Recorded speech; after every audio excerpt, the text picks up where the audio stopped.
m'appelle Paul Meunier, 58 ans. Et si je raconte ça aujourd'hui, ce n'est pas parce que j'ai envie de salir des gens, c'est parce qu'il y a un moment où la honte change de camp, et ce moment-là, je l'ai attendu trop longtemps. Quand j'ai rencontré Evelyne, j'avais déjà vécu une première vie, un divorce sans drame, mais avec ce goût de fatigue qu'on garde au fond de la gorge. J'avais un pavillon modeste près d'Angers, un boulot stable, des habitudes simples. Elle arrivait avec une lumière que je n'avais plus, un rire facile, des projets, une façon de croire encore à quelque chose de doux. Elle avait un fils, Mathieu, alors adolescent, et un ex-mari, Gérard, qui flottait comme un mauvais parfum dans l'air dès qu'on prononçait son nom. Je n'ai jamais essayé de remplacer Gérard. Je ne voulais pas être le père. Je voulais être l'homme présent, celui qui se lève tôt, qui tient une parole, qui répare un volet sans en faire un discours. J'ai appris les horaires de Mathieu, ses goûts, ses colères. Je l'ai accompagné à des entraînements. J'ai signé des papiers de lycée. J'ai payé des choses sans compter. Parce que quand on aime quelqu'un, on ne sort pas la calculatrice. Evelyne et moi, on s'est mariés assez vite. Pas par impulsion, par choix. Je l'ai fait entrer chez moi et j'ai transformé ma maison en notre maison. Nouveau portail, salle de bain refaite, cuisine modernisée. Rien d'ostentatoire, juste du solide.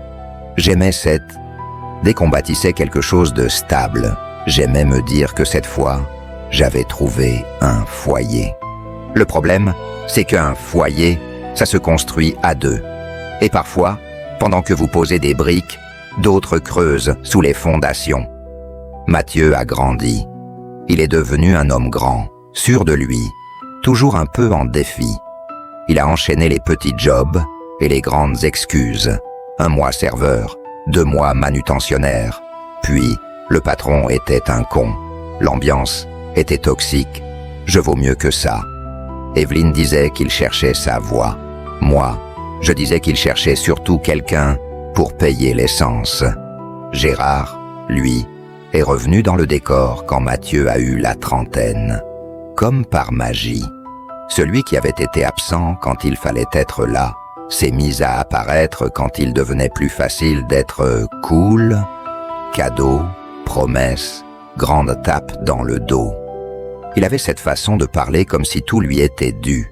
Et surtout, il avait un talent, faire sentir aux autres qu'ils étaient toujours un peu de trop. Moi, je faisais avec. Je me disais que l'important, c'était Evelyne. Je me disais que les tensions finiraient par se calmer. Je me disais aussi, bêtement, que le temps finirait par me donner une place évidente. La vérité, c'est que ma place était évidente, mais pas celle que je croyais. Ça s'est révélé un dimanche de février. Pas Noël, pas un grand événement. Juste notre anniversaire de mariage. 17 ans. Une date ronde pour moi, parce que dans ma tête, tenir 17 ans, ça veut dire quelque chose. Ça veut dire qu'on n'est pas là par hasard. J'avais tout préparé. Un repas simple mais soigné. Un bœuf mijoté, des pommes de terre au four, une tarte aux pommes, la nappe blanche sortie du placard, les assiettes des grandes occasions. J'avais même trouvé une petite boîte en velours pour offrir à Evelyne un bracelet discret. Rien de clinquant. Un objet pour dire « Je te vois, je te remercie, je suis là ». Mathieu est arrivé en retard, comme toujours, sans s'excuser. Il est entré en parlant fort, téléphone collé à l'oreille, et il a lancé un salut sans vraiment regarder. Gérard l'a suivi, sourire de travers, comme s'il venait inspecter un endroit qui ne lui appartenait pas. On s'est assis. Ma place, c'était le bout de table, toujours. Pas parce que je voulais dominer, parce que c'était naturel, parce que j'avais grandi dans une famille où celui qui reçoit prend cette place-là, simplement pour servir, pour gérer, pour veiller à ce que tout se passe bien. J'ai pris mon verre et j'ai voulu faire un toast. Je n'ai même pas eu le temps. Mathieu a ricané.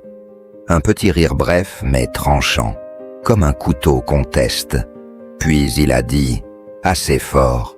C'est fou comme tu parles comme si c'était toi le pilier ici. Je me suis figé, une seconde, parce que mon cerveau cherchait à comprendre si c'était de l'humour. Gérard, lui, a éclaté d'un rire plus large. « Laisse-le, il aime bien jouer au chef de famille. » Ce n'était pas une blague, c'était une mise en scène. Je me suis tourné vers Evelyne. J'attendais un « Mathieu, ça suffit », un « Paul, excuse-les », même un simple regard qui dise « Je suis avec toi ». Elle a baissé les yeux vers son assiette. Et ce geste-là, minuscule, m'a fait plus mal que les mots. À cet instant, j'ai compris que dans leur tête, je n'étais pas le pilier. J'étais l'outil.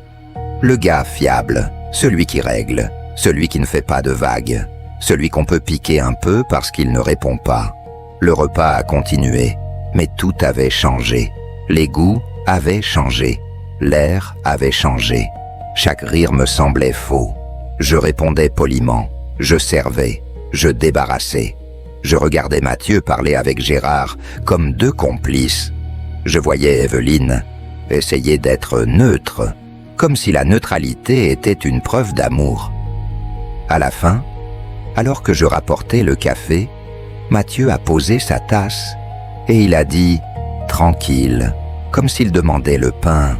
« Bon, Paul, vu que t'as toujours tout géré, faudra qu'on parle du prêt. » Je me suis arrêté net. Quel prêt? Mathieu a haussé les épaules. Celui pour l'appartement. T'inquiète, c'est juste ton nom. Le silence a été immédiat. Même Gérard a cessé de sourire une fraction de seconde, comme quelqu'un qui sait qu'il a trop tiré sur la corde. Evelyne s'est levée trop vite, chaise qui grince. On en parlera plus tard. Mais plus tard, c'était déjà aujourd'hui. Cette nuit-là, je n'ai pas dormi. J'ai attendu qu'Evelyne s'endorme, ou fasse semblant, je ne sais pas. Puis je suis descendu dans le salon, j'ai allumé la lampe, j'ai ouvert mon ordinateur. Je ne suis pas un parano, je ne fouille pas les affaires des gens. Mais le mot « prêt » tournait dans ma tête comme une sirène. Je me suis connecté à mon espace bancaire. J'ai parcouru les mouvements, les contrats, les documents. Et là, je l'ai vu. Un crédit immobilier de 62 000 €, signé 8 mois plus tôt. Co-emprunteur, Paul Meunier. Adresse de correspondance, une résidence que je ne connaissais pas. Numéro de téléphone, celui de Mathieu. Ma gorge s'est serrée. J'ai cliqué sur « Documents ». Il y avait une signature scannée, mon nom, ma forme. Mais ce n'était pas ma main. On aurait dit quelqu'un qui m'avait observé signer 2 fois et qui avait essayé de reproduire. Je suis resté longtemps devant l'écran. Je n'ai pas crié, je n'ai pas cassé de verre. Je crois que, quand la trahison est trop grande, le corps refuse de réagir tout de suite. Il se met en mode survie, il classe, il note, il se prépare. Au petit matin, j'ai attendu Evelyne dans la cuisine. Elle est arrivée en peignoir, visage fatigué, comme si elle savait déjà. Je lui ai tourné l'écran. Elle a blêmi. « Paul, je n'ai pas hurlé. Je lui ai posé une question simple. Pourquoi tu ne m'as pas demandé ?» Elle a fermé les yeux, comme si la réponse lui faisait honte. « Parce que tu aurais dit non. » Cette phrase a tout résumé. Donc, il n'avait pas pris mon nom par erreur. Il l'avait pris parce que mon nom était un obstacle. Et dans leur logique, on contourne un obstacle. On ne le respecte pas. Evelyne a essayé d'expliquer. Mathieu avait une opportunité. Gérard avait promis d'aider. C'était temporaire. Ils allaient rembourser rapidement. Elle avait eu peur que Mathieu la rejette si elle ne l'aidait pas. Elle a parlé de stress, d'amour, de panique. Elle a trouvé 1000 mots pour éviter celui qui comptait. Falsification. Je me suis levé. Je suis allé jusqu'à la fenêtre. Dehors, le jardin était calme. Un matin banal. Et moi, j'avais l'impression que ma vie venait d'être déplacée de quelques centimètres, juste assez pour ne plus être alignée. Je lui ai dit « Je vais régler ça ». Elle a cru que ça voulait dire « je vais payer ». Elle a soupiré, comme soulagée. Et là, j'ai ressenti quelque chose de nouveau. Pas de la colère, un froid. Le même froid qu'on ressent quand on comprend enfin qu'on a été pris pour un idiot, mais que ce n'est plus possible. Je suis allé à la banque. J'ai demandé un rendez-vous. Le conseiller a commencé par me parler doucement, avec cette voix. On va trouver une solution. Je l'ai interrompu. Je ne cherche pas une solution. Je déclare une fraude. Son visage a changé. Il m'a demandé si j'étais sûr, si je comprenais les conséquences. J'ai répondu calmement. Je comprends surtout les conséquences si je ne fais rien. J'ai signé la déclaration. J'ai fourni mes pièces. J'ai fait des spécimens de signature. 10 fois, 20 fois, comme si je devais prouver que j'étais moi-même. Quand je suis ressorti, mon téléphone était déjà plein de messages. Mathieu, tu fais quoi? Gérard, rappelle-moi. Evelyne, Paul, réponds. Je n'ai répondu à personne tout de suite. Je suis rentré chez moi, j'ai posé mon manteau et j'ai pris une décision simple. J'allais les laisser parler, se trahir tout seul. Les gens qui comptent sur votre silence paniquent quand vous ne le donnez plus. Le soir, Mathieu a débarqué, sans prévenir. Il a claqué la porte. Il avait ce regard injecté de colère, mais surtout de peur. Tu les as appelés? Je n'ai pas bougé. J'ai signalé une fraude. Il a blêmi, puis il a explosé. Mais t'es malade, tu vas foutre la merde. C'est ma vie, cet appart. Je l'ai regardé comme on regarde quelqu'un qui n'a jamais entendu le mot « limite ». Et ma vie à moi. Gérard est arrivé derrière lui, comme si la maison lui appartenait. « Paul, faut pas être con, on est en famille. » Cette phrase-là, « on est en famille », toujours utilisée au moment exact où quelqu'un veut éviter la responsabilité. Je lui ai répondu doucement, « La famille, c'est pas un passe-droit, c'est une obligation de respect. » Mathieu s'est rapproché, menaçant. « Tu veux quoi? Tu veux qu'on se mette à genoux? Tu veux qu'on te dise merci? » Je me suis surpris à rester calme. Je veux que mon nom ne serve plus à vos mensonges. Evelyne est entrée, tremblante. « Paul, s'il te plaît, Mathieu va avoir des problèmes. » Je l'ai regardé. « Oui, et moi aussi. Sauf que moi, je n'ai rien fait. » Les semaines suivantes ont été une descente. Enquête, appel, courrier recommandé. Un monde de papier. Pendant ce temps, la petite campagne autour de nous faisait son œuvre, les rumeurs. Des amis qui ne veulent pas prendre parti. Des proches d'Evelyne qui me regardaient comme si j'étais cruel. Comme si dire la vérité était une violence. Mathieu a alterné. Un jour, il m'insultait.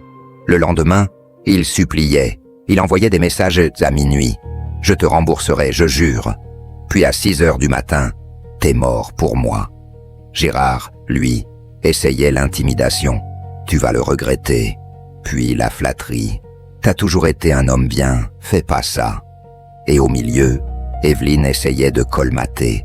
Elle apportait des courses, elle faisait du thé, elle disait « on va arranger ». Elle ne comprenait pas que ce n'était plus une fuite d'eau dans une cuisine. C'était une rupture dans la confiance. Et la confiance, ça ne se répare pas avec des excuses tardives. Le jour de la confrontation officielle, dans une salle neutre, j'ai vu Mathieu autrement. Pas comme le fils difficile, comme un adulte qui avait fait un choix. Il s'est assis, mâchoire serrée, et quand on lui a demandé s'il avait obtenu mon accord, il a hésité. Ce micro-silence a tout dit. Evelyne, elle, a craqué. Elle a avoué qu'elle avait fourni des documents, qu'elle avait pensé bien faire, qu'elle avait eu peur de perdre son fils. Quand elle a dit ça, j'ai senti quelque chose se déchirer en moi. Pas de la haine, de la tristesse, parce qu'on peut comprendre la peur, sans accepter la trahison. La procédure a suivi son cours. Restrictions bancaires, obligations de remboursement à leur charge, menaces de poursuite, tout ce qu'ils croyaient temporaire est devenue réelle. Et puis, un soir, Evelyne m'a dit la phrase qui m'a confirmé que je devais partir. Je ne pensais pas que tu irais jusqu'au bout. Je l'ai regardé longtemps. Tu pensais que j'étais quoi? Un mur qu'on peut pousser? Un nom qu'on peut emprunter? Elle n'a pas répondu. Parce qu'au fond, elle savait. La séparation n'a pas été dramatique, juste froide. Des valises, des papiers, un inventaire. Comme si notre histoire se résumait à des cases à cocher. Elle a pleuré. Mathieu ne m'a pas dit au revoir. Gérard a envoyé un dernier message. T'as gagné. Comme si la justice était un match. Je n'ai rien gagné. J'ai récupéré une chose, ma dignité. Aujourd'hui, je vis dans la même maison, mais elle ne sonne plus creux. J'ai remis de l'ordre, pas seulement dans les comptes, mais dans ma tête. J'ai compris une leçon que j'aurais aimé apprendre plus jeune. La gentillesse n'est pas un contrat à durée illimitée. Elle a des conditions. Le respect en est une. La vengeance, dans mon histoire, n'a pas été une explosion. Elle a été un refus net, administratif, inattaquable. Je n'ai pas cherché à les humilier. Je les ai laissés se confronter à ce qu'ils avaient fait. C'est la chose la plus froide que j'ai jamais faite, et c'est la seule qui était juste. Parce qu'il y a des gens qui prennent votre silence pour une autorisation. Et un jour, quand vous parlez enfin, ils disent que vous êtes méchant. Ne les croyez pas. Ils ne supportent pas que la porte qu'ils avaient l'habitude d'ouvrir sans frapper soit enfin fermée à clé. Si cette histoire vous parle, si vous avez déjà eu l'impression d'être utile au lieu d'être aimé, souvenez-vous, on ne mendie pas sa place, on la mérite. Et si quelqu'un vous la retire, vous ne devez pas supplier, vous devez vous lever, partir et laisser la vérité faire le reste.